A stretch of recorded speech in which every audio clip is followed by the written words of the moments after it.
Okay, so the test,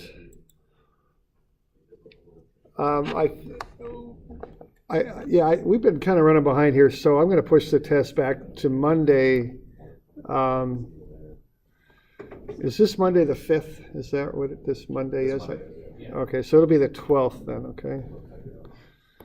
And we do it, we have 2 midterms, so I'm a little comfortable doing it, but we're just not going to get there. We just, I don't want to push too hard, and so this is what it'll be, okay?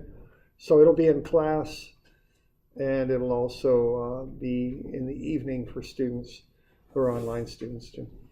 Okay.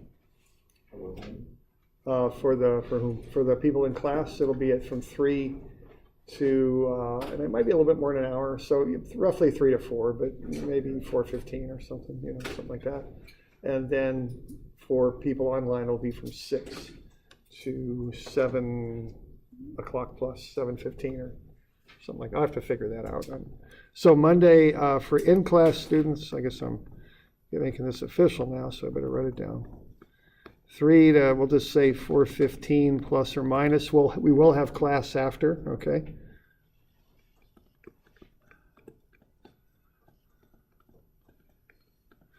And then for online students who make up about half the class, it's 6 o'clock until 7:15 plus or minus. Okay. And the things on this test are a photo ID. Some of you I know it's not a big deal, but some of you I don't, and especially for online students. And then also a non-programmable calculator. I would get one now and play around with it just so you know how to use it. Okay.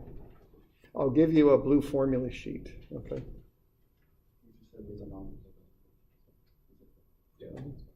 Is it? Can't program it. You just said. You got the other one too. Yeah, it looks a little high powered, that one. I'll take one battery out then. Oh, okay. that sounds reasonable. You're going to need to take another engineering class. Yeah, I think you're right. Yeah. Go check out DC circuit. Yeah, you should have started there. I started off on a slide rule when I first started school. No. I lasted about 3 weeks, or about a week actually. I got this thing, the Elzamate 502. I still have it because I remember when you hit trig, it took a 9-volt battery, had a green display on a black screen that would kind of fade out over pretty quick when the battery ran down. I remember when I hit trig functions, that display would kind of fade out. It was like, well, I don't know, I'm thinking about this, and then it'd fade back in and I'd get the answer. So. that was pretty good. That was the Elzamate 502 or something, I can't remember, yeah. Have you ever heard of the Curta calculator? Oh yeah, my friend said Curtis. I'm a civil engineer, so surveyors use those a lot before the HPs came out. Wow. I had a friend who bought a Curta right before, bought the best Curta, and then the HPs came out like 2 months later. Curtas were mechanical calculators. You actually cranked them. You would put numbers in, and yeah. you're all right, multiply. Yeah, right. It would be 1, 2, yeah. 3, 4 times. Oh my God. About the size of a grapefruit, And they were great. I mean, whoever came up with them had to be pretty smart, pretty ingenious to do it. I remember in grade school, one of my teachers brought in her calculator from college. Okay. It was like a little box that ran off of like a 9-volt as well. Yeah. But it had no display. What you did is you punched in, you punched in the equation, and then the answer you think it is, and it'll either give you a green light or a red light. Green or red. That's pretty good. I like that. That's good. Is this right? Yeah, exactly. Well, you can do spreadsheets like that. Because one of the teachers does that. Oh, I got I spelled Curta wrong, of course. There it is. There's a Curta. So yeah, you turn the crank on the top. Looks like a grenade. Yeah, it does. I was thinking that too. It's got a pin on it and everything. Yeah. But here's the inside, okay. And Just the multiplying stuff. no, you could do, you could do a lot on them. I never, my friends told me about them. I never really played around with one much. I might have seen one once, but that was about it. So yeah, that preceded, the HP kind of broke into the calculator market, and, they displaced the What Curtis. does the HP look like? Is that just regular calculators? Yeah, they were playing around with the displays for a while. They had red displays on a black background. The displays were kind of difficult. Yeah, but they were, I don't know. I used to use an HP. Well, what were there? Was there a 34? I can't remember what the first ones were. The first ones, was a 40, right?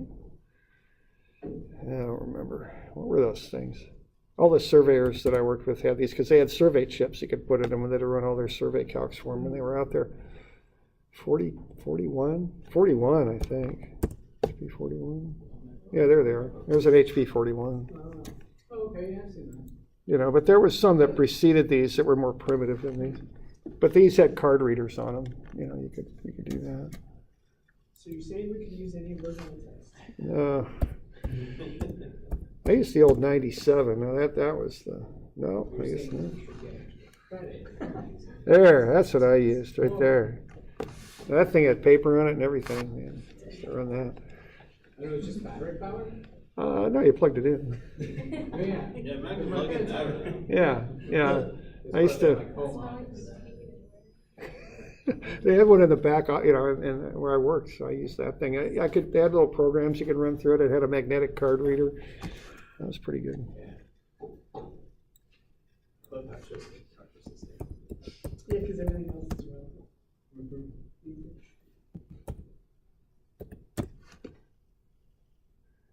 Yeah, it's kind of the L's in it. Yeah, there it is. Here's what I started with. On the recommendation of my professor, Dr. Spencer T. Brinkerhoff. There we go. Yeah, he was a structural engineer.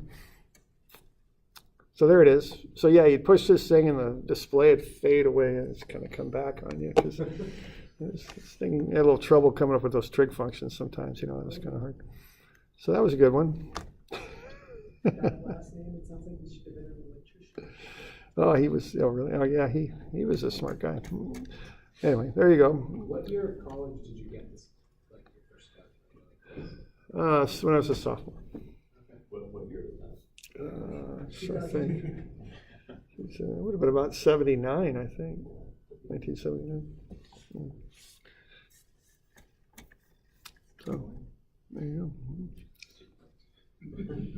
Almost. Yeah, I mean, I've seen the implementation of computers early in my career. I mean, it's How much did those Curtis cost when they were new? whew, they were expensive. Now I don't know quite how much, and also that was back. They were making those things in the '60s, so money. You know what I mean? Money was.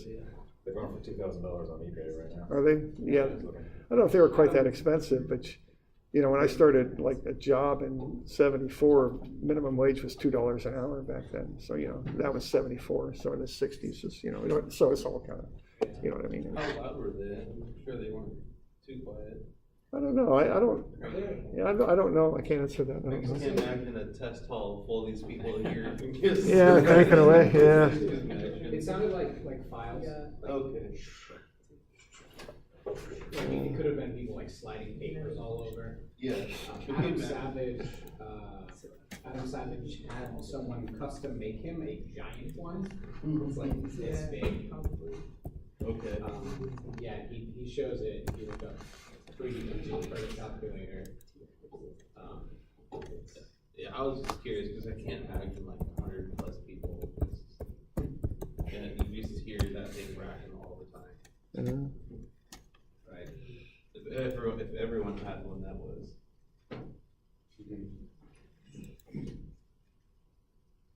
Huh. It's the third one. Third one right here. Yeah. Oh man, look at that thing. Yeah.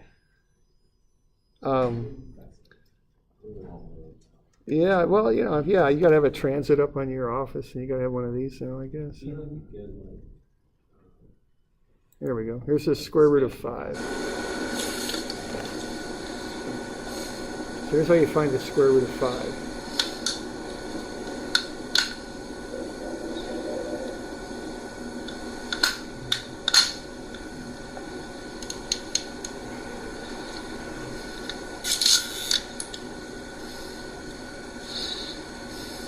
Yeah, okay, you can hear that sound. I see what you mean. Yeah, it's not quiet.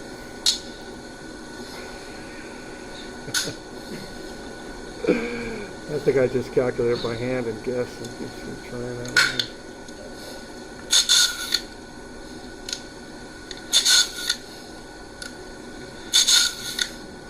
Wow.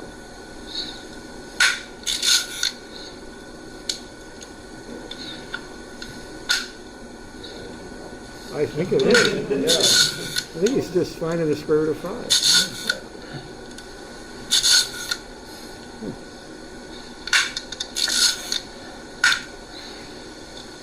This might be kind of guess and check. I don't know. I don't know if that's what he's doing.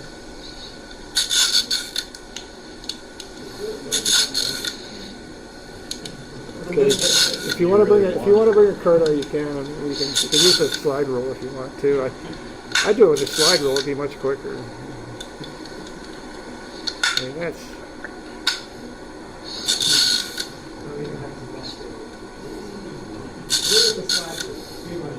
Well, yeah, it would be. I don't know.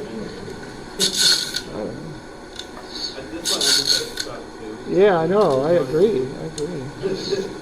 That is an awful lot of work. No, that's it. This is the Cadillac. This gets, yeah. Wow. Well, they actually had a computer when they went to the electronic computer.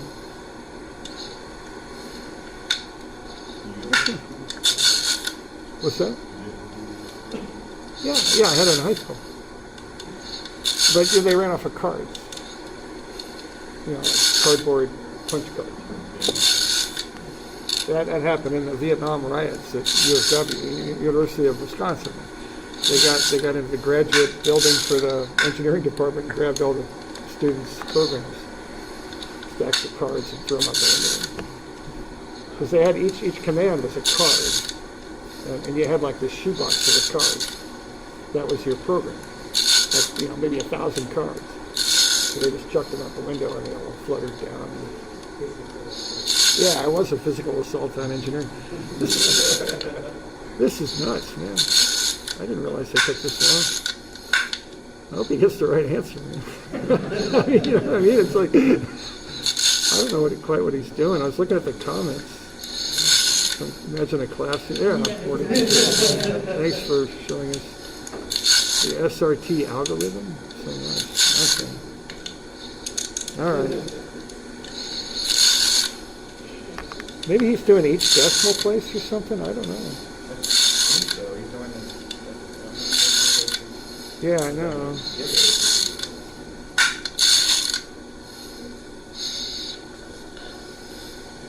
There's the answer, apparently. Oh, so he's got it out to like 5 places, a whole bunch of places. So maybe that's it. I don't know. Okay, so he's got quite a lot of accuracy on it. You couldn't get that off of a slide rule. There you go. All right. Okay, that's That enough. makes the question of how many decimal points do you want Yeah. a little more important. Yeah, it does, doesn't it? Yeah. So that's a good point. You know, you just don't get them. You gotta. I think Matt's the son of that thing. Feel on with it, you know. Yeah, probably a long time. All right, so let's have a look at this stuff now. All right, so this is exam 1. Okay, and I'll get this out on Moodle. All right, so what we found here on this little example was the biggest applied stress was 310, but on this plane we got 387. So what we can conclude from that is that the stresses sometimes at odd angles are greater than the applied stresses. So if you want to design something, you've got to figure out what the biggest stress is that you have to design for. It's not just as simple as looking at this stuff. There's more to it. Okay, that's the idea. Okay. All right, now let's just look at this thing again, because uniaxial is a special case of biaxial. All right, and what we found when we looked at this thing was some stuff that's going to apply to the biaxial stuff. What we found is that the maximum normal stress plane has a shear of 0 on it. And that's 90 degrees apart from the minimum normal stress plane, which also has a shear of 0 on it. And those things, to me, kind of make intuitive sense. So the planes for maximum and minimum normal stress are 90 degrees apart, and the shear on them is 0. Okay? Now the maximum shear is halfway between the maximum and minimum normal stresses. That's where you get the greatest slipping on the 45 degree plane, halfway between sigma max and sigma min. And the normal stress on that plane is the average normal stress. Those relationships are also going to work for biaxial stress, okay?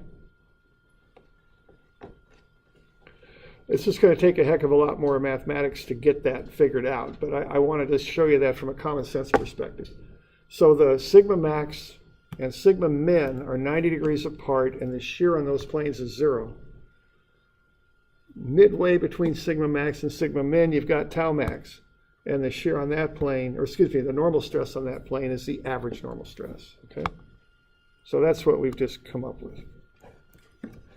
So let's look at 330, and I'm going to do a bit of a derivation here. I'm not going to belabor it, okay?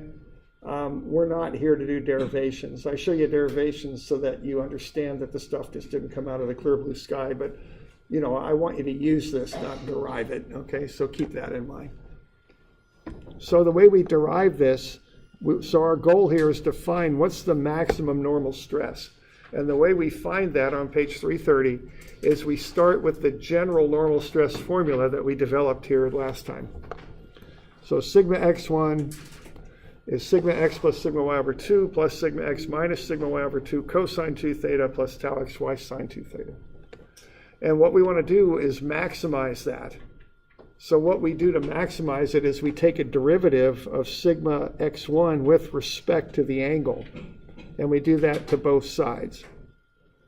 So on this side, we're going to have sigma d sigma x1 d theta, which is the angle. We're going to set that equal to 0, because that's where the slope is 0, and that's where it maxes out, okay? And then we're going to take the derivative of this function here, piece by piece. Now, sigma x, sigma y, and tau xy are essentially constants. They're things that we know on the x and y planes. So when we take a derivative of this first term, it's just a constant and it zeroes out. When we take a derivative of the second term, this constant comes down here. We're going to take the derivative of cosine 2 theta, that's sine of 2 theta, and then we chain roll that 2 theta and get a negative 2 out front. Because we get a negative because the derivative of cosine is negative sine, okay?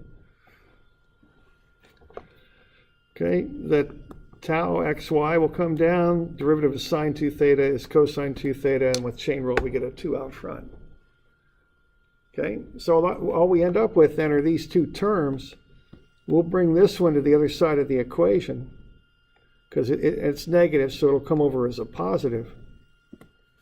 And then we got 2's in each term, they'll cancel. And we get sigma x minus sigma y over 2 times sine 2 theta is tau xy times cosine 2 theta. Oh, yeah. And then we'll divide each side by cosine 2 theta. That'll become tangent 2 theta on the left, and we'll divide each side by sigma x minus sigma y over 2. So we'll end up with this formula. And what that formula is going to do is tell us where the maximum stress is. It's at that angle. Okay?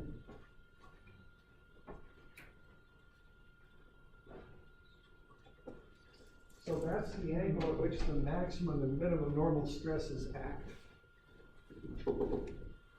Okay, so it's satisfied by that equation, and that equation is on your formula sheet. It is equation 27. Okay. It's right on there. So that's the angle at which the maximum and minimum normal stresses act. You mentioned that some of that is, it's all derived, Yeah. but I don't, so you bring the 2 out in front, and if it is a derivative, that means it's something squared, correct? Not something squared, because we're not doing integrals. We're doing trig derivatives. So the derivative of cosine is minus sine, and the derivative of sine is cosine. Okay.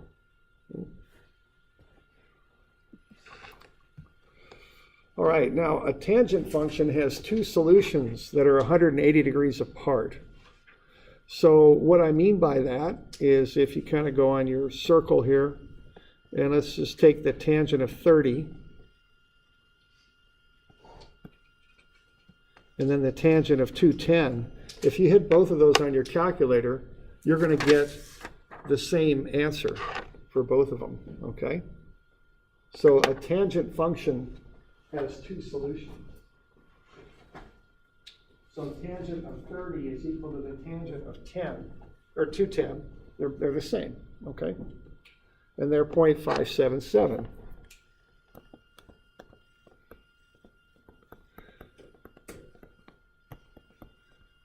So what that means is if the tangent of 2 theta is tau xy over sigma x minus sigma y over 2, there's 2 angles that will meet this equation, that'll meet this criteria.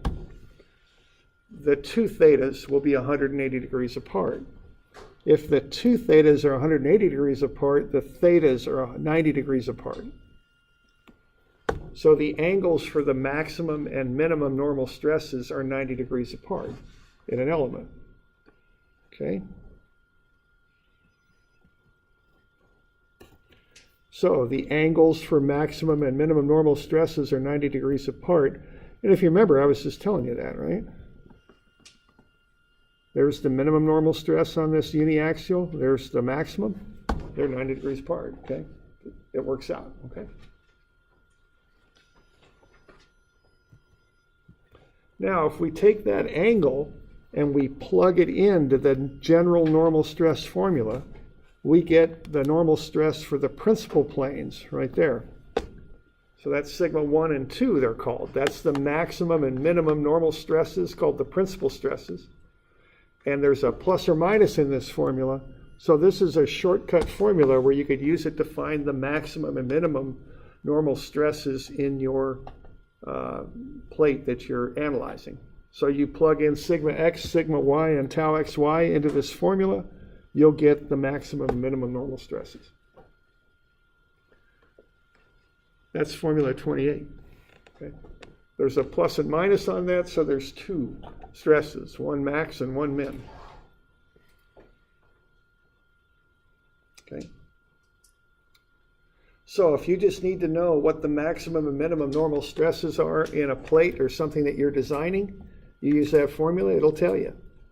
So we already found out, for instance, on this one, that the max and min normal stresses are greater than the 310. We could take those numbers, plug it into that formula, and come out with what they are. So we would know how we'd have to design that plate, what values we'd have to use to design it, just by plugging those values right here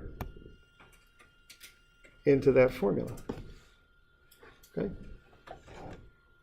And that'll get us the maximum and the minimum. Okay?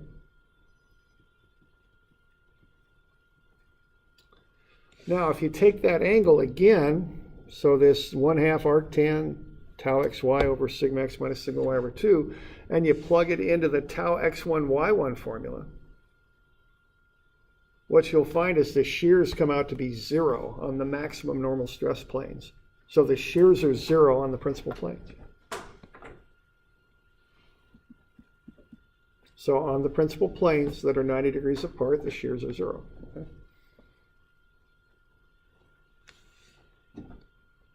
All right. Now we can do the same thing to the shear formula. Take the general shear formula, take a derivative of it with respect to theta, and just do those trig derivatives just like we did before. You know, a little different versions of them, but same idea.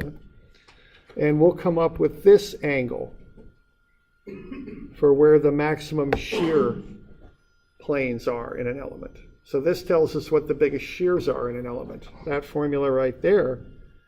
Now, if you look at that, that's the negative reciprocal of formula 27, okay?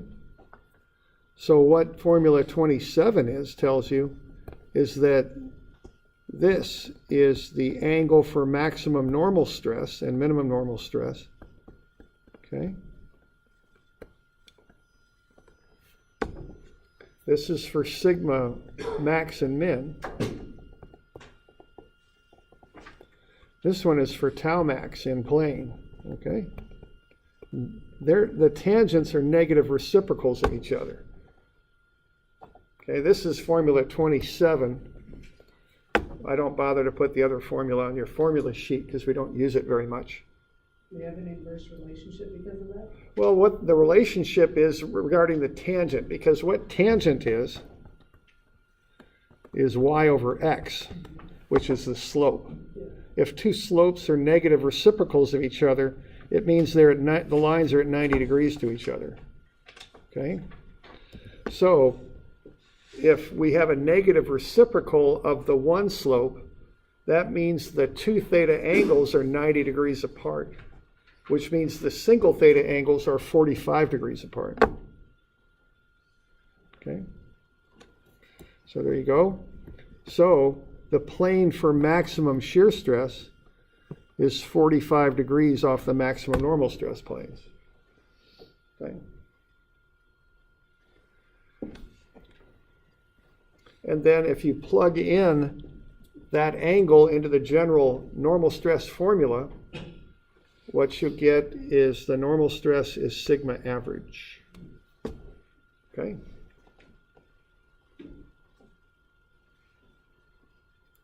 And if you plug that angle into the general shear formula, you'll find that the shear stress is that formula right there, that radical formula, which is formula 29, which just happens to be the second half of formula 28. Okay, which comes in a little handy later. Okay. Now, this is a lot of information I'm kind of throwing at you, and I know that, and it's typical to have to work with this a little bit to really get it all kind of figured out. But that's why I show you this simpler case, this uniaxial case, because it makes some intuitive sense to me. So and it relates to biaxial also.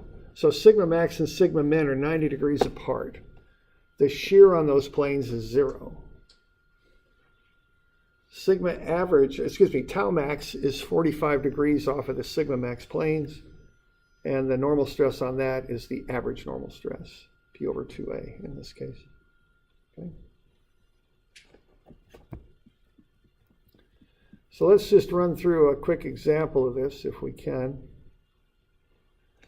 And let's see if we can do one of these real quick. So let's look at this thing here.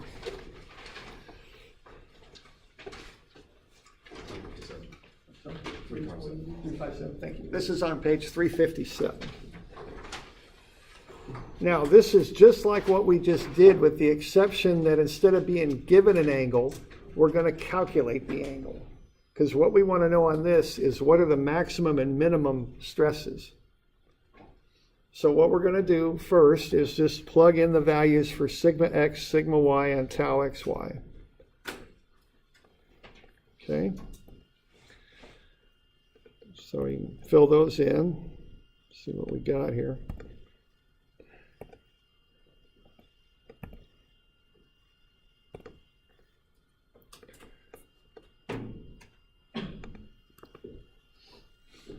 So negative 52 plus 90 and 40. And what's the sign on the 40? Negative, yeah, okay, because that's going down. That would make that thing rotate clockwise, okay? All right, so what we do next is we're not given an angle. We're told we want to find the maximum and minimum normal stresses in that element. So we got to calculate the angle at which they act. So what I do, I use this formula, which is formula 20, or whatever it is, 27. Plug in the values. Minus 40, negative 52 minus 90 over 2. Okay, and then that works out when you plug all that in and run it. It's the tangent of 2 theta is equal to that. It's 0.5634. And then I have kind of a sequence that I run through, and there it is right there. I start by calculating 2 theta because that's what you're calculating here, tangent of 2 theta. I do an inverse tangent. I get 2 theta is 29.4. I take half of that and get theta, that's 14.7. Then I realize the other stress is 90 degrees off of that, so I add 90 to it and get 104.7. And then I realize that I need 2 theta for the formula, so I double that and get 209.4. Okay? So when I'm doing these, I routinely do that 4 angles. Calculate directly for 2 theta, take half of it to get theta 1, add 90 to that to get theta 2, and double that to get 2 theta 2.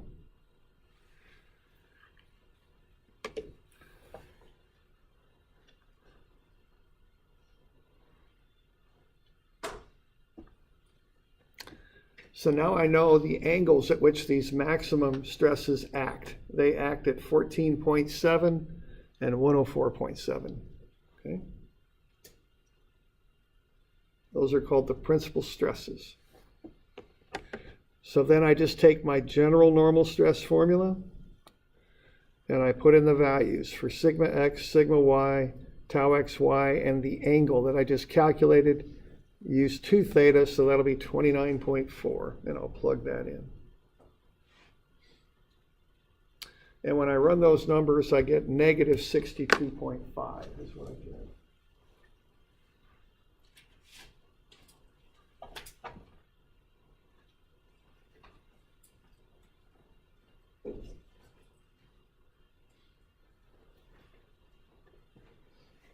So what I just found out is the most negative stress is 62.5, and that acts at 14.7 degrees.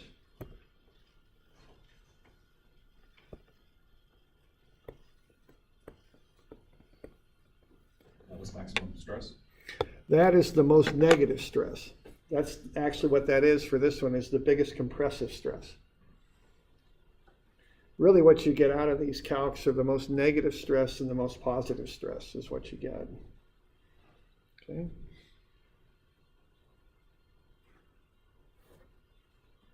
All right. Positive stress would be tension. Yes. So this is, even though mathematically it's the minimum stress, because it's the most negative, in my mind it's the biggest compressive stress. You know what I mean? So mathematicians think of this a little differently than I would. Yeah, they'd have a convention fit over that. Well, they define that differently, and it can get a little weird, but that's the biggest compressive stress. So if I'm designing that thing for compression, that's what I'm going to design it for. That's what it means to me. Okay. And there's different permutations on this, different ways of look, depending on the numbers. But sometimes you actually do get a minimum stress out of this. Sometimes you don't. And it's just the most negative. That's how I think about it. It's just an easier way for me to think about it. Okay. All right. And then we do it again, okay, for the second angle. And we do the exact same process. And we're going to get a positive 100.5. So that's the maximum stress, maximum tensile stress, using the second angle. And I could use that shortcut formula that I showed you last time to get 100.5 also. So if I don't have a spreadsheet, I can use that. I can't remember if I had a spreadsheet that does this. I might have posted it on Moodle. I'm not sure if it's in there or not. If you want a spreadsheet, I could post that. Okay, I'll see if I can remember to do that if it's not there already. I don't remember if it is or not. What you do, you just plug in the 3 stresses and plug in an angle if you want to know the stress at an angle. And it'll also calculate these principal angles for you. It kicks everything out for you. You just input the data and it kicks everything out. Okay. It's not the prettiest looking thing in the world, but it works. It works. Spits out the right answer. Yeah. I like it. Yeah.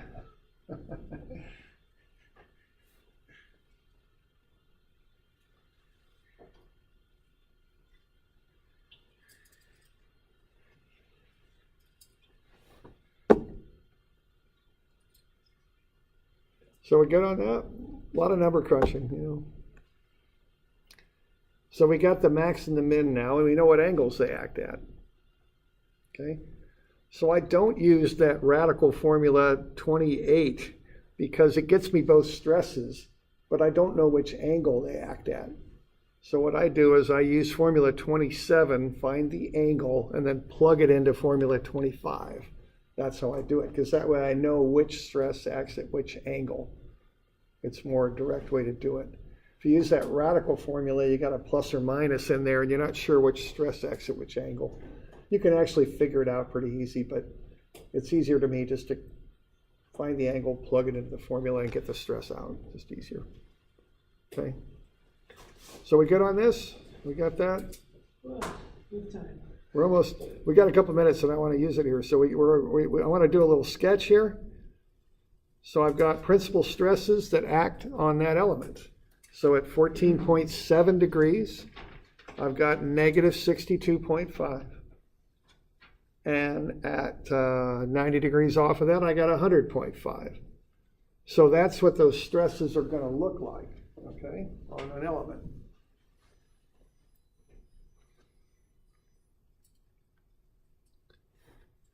Y'all good with that?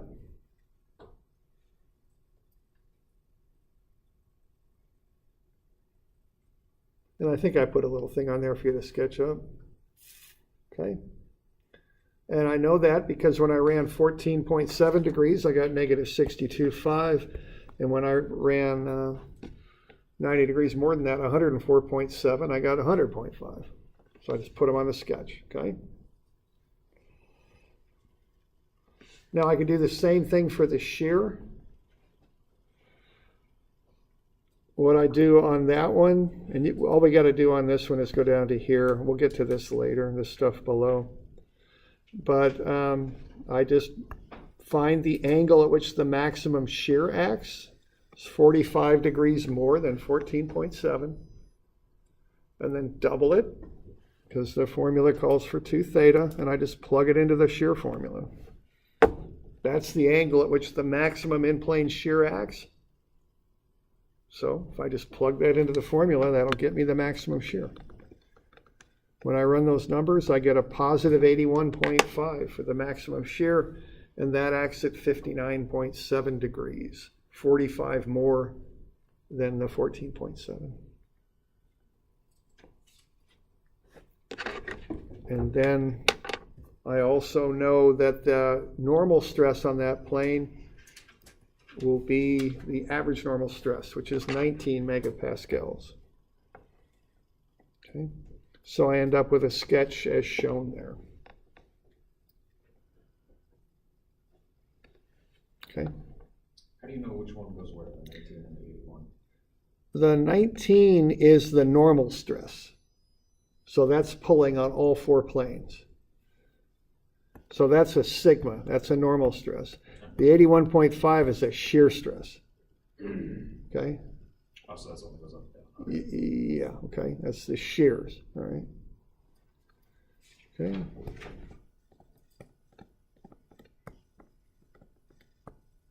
Okay, let's do 201 and 2 for Monday. Is that the 5th? Okay. And I'll check for that spreadsheet in Moodle.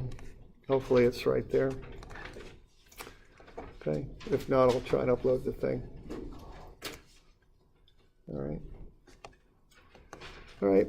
So there we go. We'll go over those problems on Friday. We got the test week from Monday. Okay. All right. We're good on that? Okay. Well, no. We'll get there. Yeah, If not, we have questions for you. yeah, that's fine. Yeah, that's fine. Will the exam be covering everything up until next Friday? Yeah, we got to get to something called Moore's Circle. And yeah, I'll let you know. I'll get you a review sheet for the exam. I'll get you some old test problems that I used, just so you get an idea what it looked like. And it'll go through what's called Moore's Circle. Okay.